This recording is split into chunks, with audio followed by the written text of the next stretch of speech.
Lukas 24 ayat 49, saya beri tema Tuhan Yesus perlengkapi kita dengan Roh Kudus. Diperlengkapi. Nah, ayat 49, dan aku akan mengirim kepadamu apa yang dijanjikan Bapakku, tetapi kamu harus tinggal di dalam kota ini. Terus baca yang biru, sampai kamu diperlengkapi dengan kekuasaan dari tempat tinggi. Jadi pesan Tuhan Yesus kepada murid-murid ini bukan cuma pesan, perintah. Katanya jangan tinggalkan kota ini atau jangan tinggalkan Yerusalem sebelum kamu diperlengkapi dengan kuasa dari tempat tinggi. Rupanya kalau murid-murid langsung bergerak pergi memberitakan Injil, pergi keluar sebelum terima perlengkapan yang Tuhan siapkan, maka kebanyakan atau kemungkinan semua akan gagal. Jadi Tuhan ingin perlengkapi kita. Saudara tahu kata yang dipakai sebelum kamu diperlengkapi dengan kuasa ini, diperlengkapi, kata ini itu dipakai untuk memperlengkapi tentara dengan segala macam perlengkapan. Kalau zaman dulu perlengkapan perisai, perlengkapan tombak, perlengkapan busur yang ada panahnya, semua diperlengkapi. Pakai ketopong, topi, helm untuk masuk perang. Kalau masa sekarang ini perlengkapan tentara kita lihat topi dari baja. Kalau kena peluru yang tidak terlalu besar, topinya tidak bolong, diperlengkapi. Dia tidak akan pergi perlengkapannya topi plastik atau topi biasa, tapi diperlengkapi. Sekarang diperlengkapi senjata, diperlengkapi baju anti peluru. Kalau ketembak senjata kecil tidak mati, diperlengkapi. Nah, ini sama, memperlengkapi tentara. Kita diperlengkapi dengan kuasa. Katanya kamu diperlengkapi dengan kekuasaan dari tempat tinggi. Ini perlengkapan yang Tuhan sediakan buat kita. Kita syukuri ini. Nanti kita lihat sebentar. Yohanes 14 ayat 8. Kita lihat Tuhan sangat peduli dengan kita. Aku tidak akan meninggalkan kamu sebagai yatim piatu, terbiar terlantar. Tuhan bilang, saat aku pergi ke surga, tidak tinggalkan kamu, tidak biarkan kamu seperti yatim piatu yang terlantar. Berarti kita lihat ini, Tuhan sangat mempedulikan kita. Saudara senang Tuhan peduli dengan hidup saudara. Jadi waktu saudara lihat kiri kanan, muka belakang, suami atau istri atau anak atau orang tua tidak peduli, harus ingat Tuhan peduli. Amin. Tapi jangan bilang begini, kamu tidak peduli ke aku sebagai istrimu, biarin. Yang penting Tuhan peduli. Jangan bilang begitu, itu cari perkara. Atau sebaliknya, suami bilang, kalau kamu tidak peduli aku, Tuhan peduli, biarin. Bukan. Tapi kalau semua tidak peduli, kita ingat Tuhan pedulikan kita. Amin. Nah itu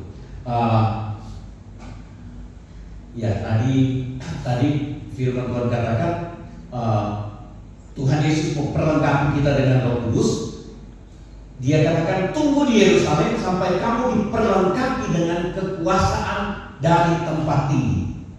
Ini yang Tuhan bilang, aku tidak tinggalkan kamu sebagai yatim piatu. Aku tidak biarkan kamu, tidak terlantarkan kamu. Aku perlengkapi kamu. Bayangkan kalau ada tentara yang diutus ke medan perang, diutus ke pertempuran, ke tempat musuh, kemudian tidak diperlengkapi. Semua dilengkapi, senjata dan segala macam diperlengkapi, peluru dan semua, terus tidak diperlengkapi makanan. Apa yang terjadi? Diperlengkapi semua. Malah sekarang ada makanan berupa kapsul yang mereka bisa makan dan bisa 1-2 hari mereka makan satu hari 2 hari pun masih sanggup, tidak makan apa-apa, masih kuat. Banyak hal yang dipakai hari-hari ini, tapi tidak akan dijual ke saudara dan saya. Itu perlengkapan bentar. Nah, Tuhan bilang, aku tidak biarkan kamu, terlantarkan kamu seperti yatim piatu yang terlantar. Jadi kita ingat baik-baik, Tuhan sangat peduli dengan kita. Amin. Mengapa Tuhan perlengkapi kita dengan kuasa, dengan Roh Kudus? Karena Tuhan, kita ingat baik-baik ini, Tuhan serius selamatkan kita. Betul?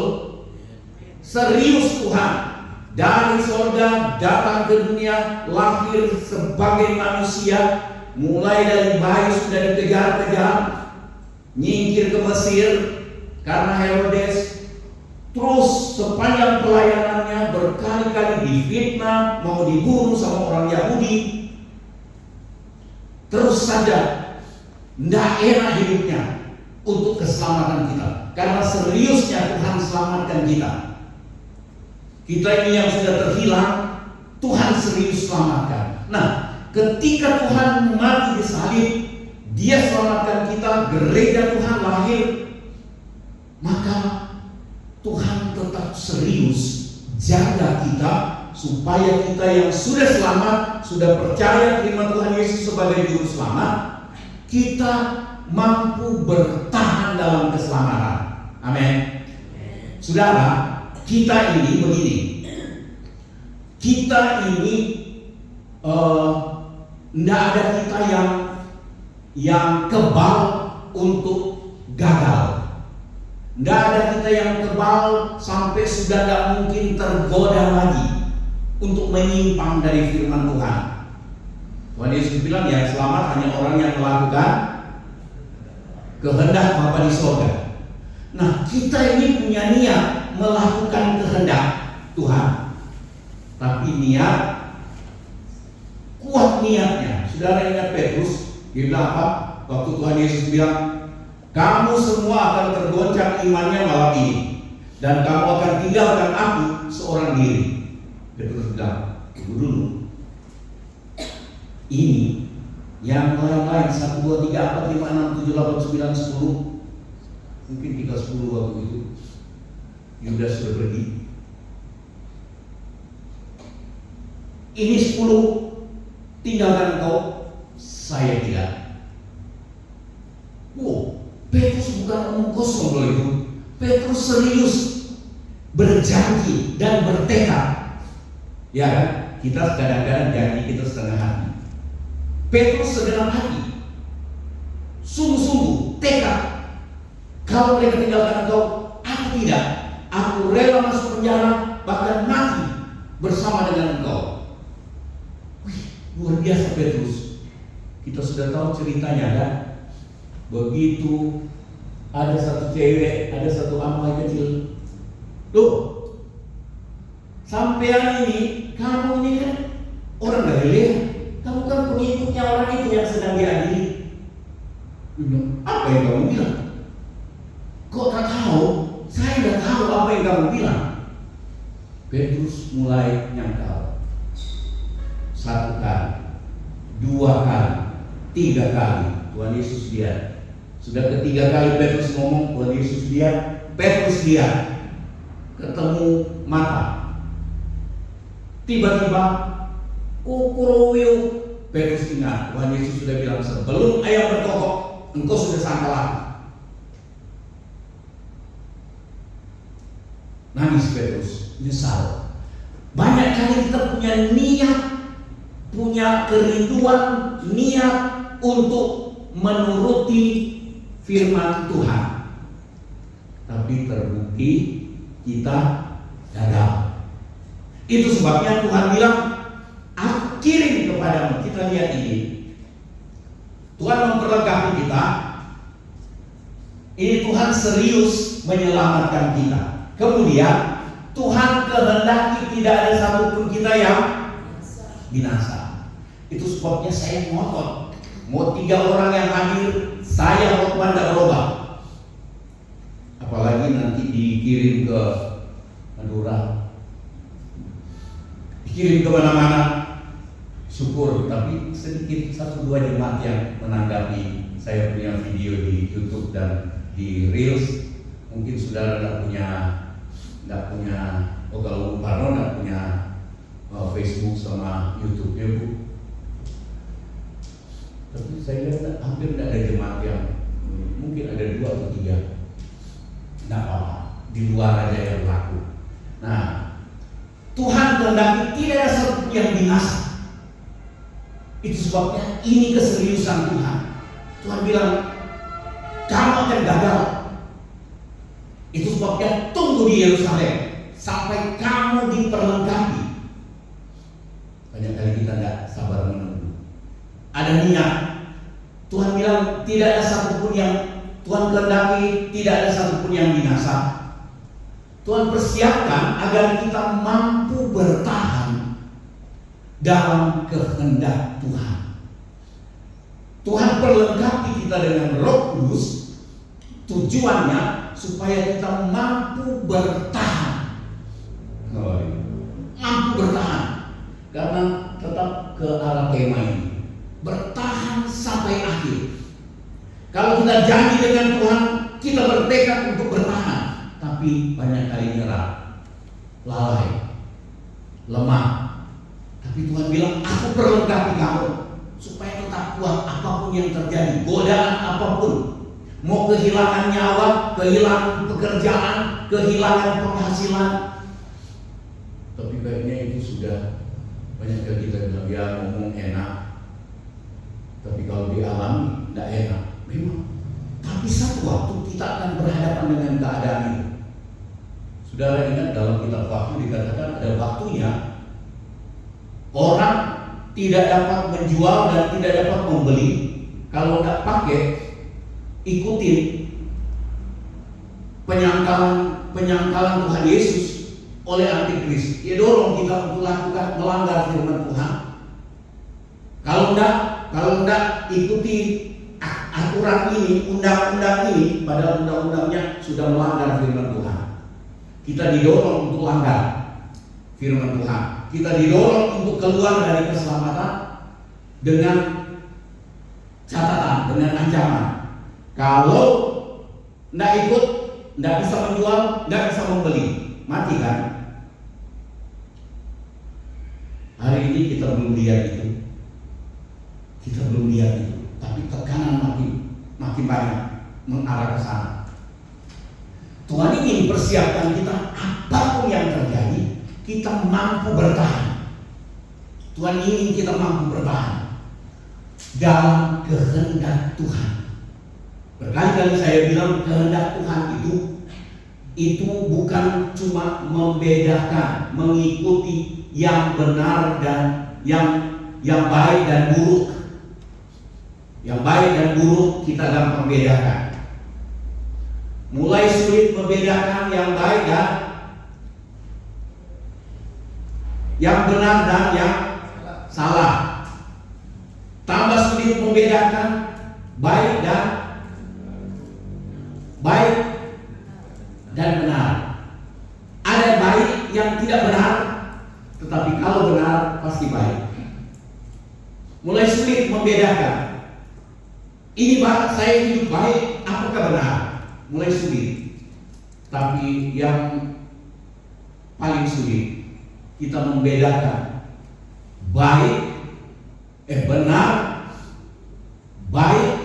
benar artinya sesuai dengan firman, baik, hal yang baik, tapi apakah ini kehendak Tuhan buat saya? Saya pernah sampaikan beberapa kali ke saudara begini, ada acara rohani pakai nama Tuhan Yesus yang sebenarnya Tuhan tidak kehendaki itu terlaksana. Tapi karena punya sponsor yang modalnya besar, maka terlaksanalah acara itu. Tapi terlaksana bukan dalam kehendak Tuhan. Kalau orang dengar orang bilang kok gampang sekali menghakimi, tetapi pasti ada. Yang kedua, ada acara yang Tuhan kehendaki terjadi. Memang Tuhan kehendaki terjadi, tetapi belum tentu Tuhan kehendaki saya hadir di acara ini, seminar kah atau apakah. Tetapi ada acara yang Tuhan kehendaki terjadi dan Tuhan kehendaki saya hadir. Itu kehendak Tuhan. Dan untuk membedakan sampai kita mengerti saya hadir ini kehendak Tuhan atau bukan, ini tidak gampang. Dan ternyata kita lebih banyak kecolongan, lebih banyak kita ikuti karena kita ingin, atau ajakan orang begitu kuat sampai kita tidak berdaya. Nah, banyak kali dalam ketidakberdayaan ini kita sulit bikin keputusan yang cocok untuk ada dalam kehendak Tuhan. Yang saya khawatir adalah begini, saya melangkah, saya pikirkan ini rohani, tapi rupanya saya sudah melangkah di luar dari kehendak Tuhan. Berarti saya sedang melangkah, saya sedang mengikuti satu kegiatan rohani. Saya kira saya beribadah, tetapi saya sedang ada di luar dari kehendak Bapa di sorga. Cuma Roh Kudus yang mampu tuntun kita untuk ada di dalam kehendak Bapa di sorga tiap-tiap saat. Tuhan Yesus bilang yang selamat cuma orang yang melakukan kehendak Bapa di sorga. Ini yang mengerikan buat saya. Dalam perenungan saya, Tuhan, ini keadaan yang mengerikan. Apalagi hari-hari ini mulai sulit membedakan yang baik dan benar. Mulai sulit membedakan yang benar dan yang salah. Orang bicara sembarangan. Kalau kita suka dengan pembicaraan itu, karena kita begitu, maka kita setuju saja. Itu sudah menyimpang. Pembicaraan banyak sekali yang kita lihat di media sosial hari-hari ini.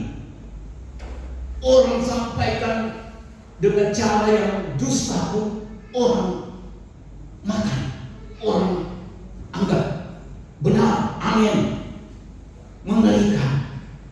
Saudara, itu sebabnya Tuhan ingin perlengkapi kita, mampu bertahan dalam kehendak Tuhan, artinya kita mampu bertahan dalam keselamatan. Nah, perlengkapan yang Tuhan berikan yaitu Roh Kudus itu berfungsi pertama menuntun kita dalam segala kebenaran. Ayatnya saudara masih ingat. Baca sama-sama 1, 2, 3 Yohanes 16 ayat 13. 1, 2, 3. Tetapi apabila Ia datang, yaitu Roh kebenaran atau Roh Kudus, Ia akan memimpin kamu ke dalam seluruh kebenaran. Seluruh kebenaran, bukan sepotong kebenaran. Saudara, kalau kebenaran mengenai diberkati secara materi, itu juga adalah kebenaran sepotong. Ikut Tuhan, Tuhan mau Tuhan sembuhkan kita waktu sakit, itu juga kebenaran sepotong. Ikut Tuhan ada penderitaan, itu juga kebenaran sepotong. Jadi beritanya seluruh kebenaran seimbang diberitakan. Itu sebabnya saya pernah khotbah kepada saudara begini. 2 hal yang kita harus pegang kuat dalam hidup kita. Saya mulai menyimpang sedikit nih dari tema. Tapi 2 hal yang kita harus pegang dalam hidup kita tiap-tiap hari adalah pertama, mempercayai Tuhan yang sanggup menolong kita melakukan dalam hidup kita sesuatu yang tidak mungkin. Amin.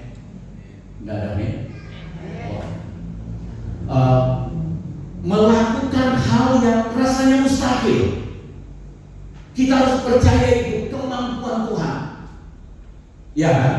Murid-murid bilang, orang segini banyak, berapa uang mau dipakai buat beli roti? Terus masih mau pergi jalan ke kota untuk beli roti.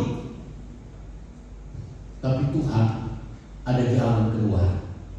Cuma 5 roti dan 2 ekor. 2 ekor apa?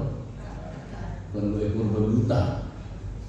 2 ekor ikan untuk ngasih makan 5.000 orang, cuma laki-laki, belum terhitung perempuan dan anak-anak. Dalam keadaan yang mustahil, Tuhan beri, Tuhan mampu menolong. Kita pegang baik-baik hal ini, amin. Tapi jangan cuma itu sebagian, itu sepotong. Kita ingat yang kedua, ketika gunung tidak berpindah. Kita gampang nyanyi itu kan, walaupun gunung-gunung tak berpindah, ku tetap, oh aku akan lari tinggalkan Tuhan. Banyak kali kita bilang, Tuhan, biarpun gunung-gunung tidak berpindah, biarpun persoalan, biarpun tidak ditolong seperti Stefanus, memberitakan yang benar ada dalam kehendak Tuhan, dipenuhi dengan Roh Kudus, tetapi ketika dia beritakan kebenaran, apa yang dia alami? Dilempar dengan batu dan Tuhan bukan seakan-akan, memang tidak tolong. Kita harus siapkan hati dan hidup kita untuk yang kedua ini, supaya seimbang. Percaya kemampuan Tuhan menolong, walaupun ada dalam keadaan mustahil, tidak mungkin, Tuhan mampu tolong. Tetapi percaya yang kedua adalah ketika Tuhan tidak menolong seperti yang kita harapkan, aku tetap percaya. Harus seimbang. Untuk yang pertama itu pun tidak terlalu mudah. Ketika keadaan mustahil kita beremah, bagaimana ini? Kayak apa ini? Kita bingung. Gak ada gunanya rupanya setia. Gak ada gunanya berkorban. Gak ada gunanya peduli dengan pekerjaan Tuhan. Gak ada gunanya melayani. Kecewa. Satu hari tidak ada orang belanja. Kita bilang tidak ada gunanya rupanya doa, ibadah, melayani, korban. Tidak ada gunanya dalam hati mungkin, tapi kita tidak berani ngomong. Kadang-kadang ngomong juga ke sebelah, maksudnya ke pasangan. Kalau yang tidak punya pasangan, dia ngomong ke dirinya sendiri. Banyak kali. Itu pun sudah susah, apalagi yang kedua. Gak ditolong. Heran, katanya suruh nyanyi. Tak bersembunyi kuasa Allah kalau lain ditolong. Saya tidak. Saya juga. Kita ingat itu. Tahu-tahu yang lain ditolong, saya tidak. Terpujilah, kita harus belajar seperti Ayub. Terpujilah nama Tuhan. Nggak enak ya. Tapi ini yang Tuhan mau persiapkan kita, diperlengkapi. Kita lihat, menuntun kita dalam segala kebenaran. Sebab Roh Kudus tuntun kita. Dia tidak berkata-kata dari dirinya sendiri, tetapi itu yang dari Tuhan Yesus. Jadi orang kalau bilang diurapi Roh Kudus, tapi dia khotbah menurut inginnya sendiri, itu bukan dari Roh Kudus. Sudah tidak tahu ngomong apa, katakan amin, katakan segala macam, bolak-balik katakan ke sebelah kiri, ini sebelah kanan.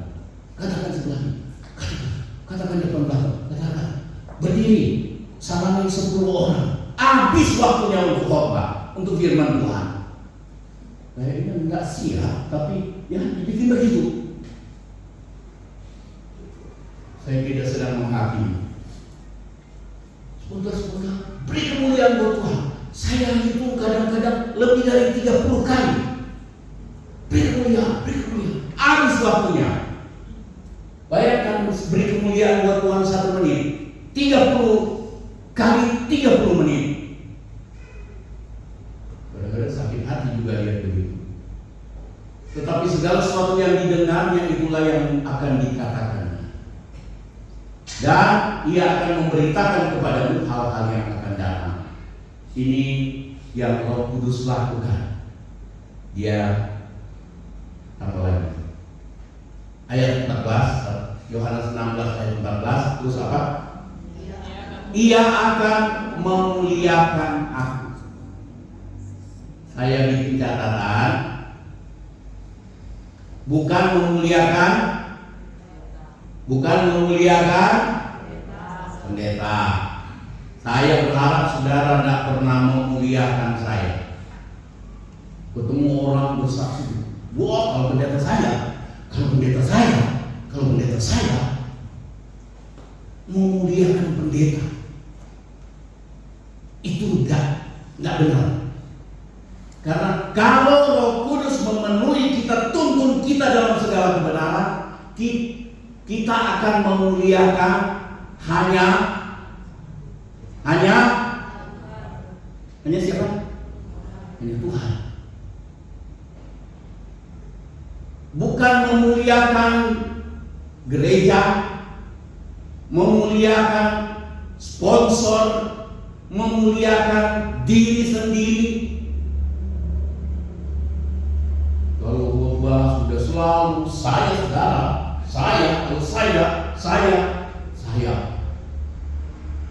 memuliakan diri sendiri. Tapi kalau Roh Kudus datang, kita akan memuliakan Tuhan, dan hanya Tuhan yang dimuliakan, hanya Tuhan yang dipuji dan dimuliakan. Amin.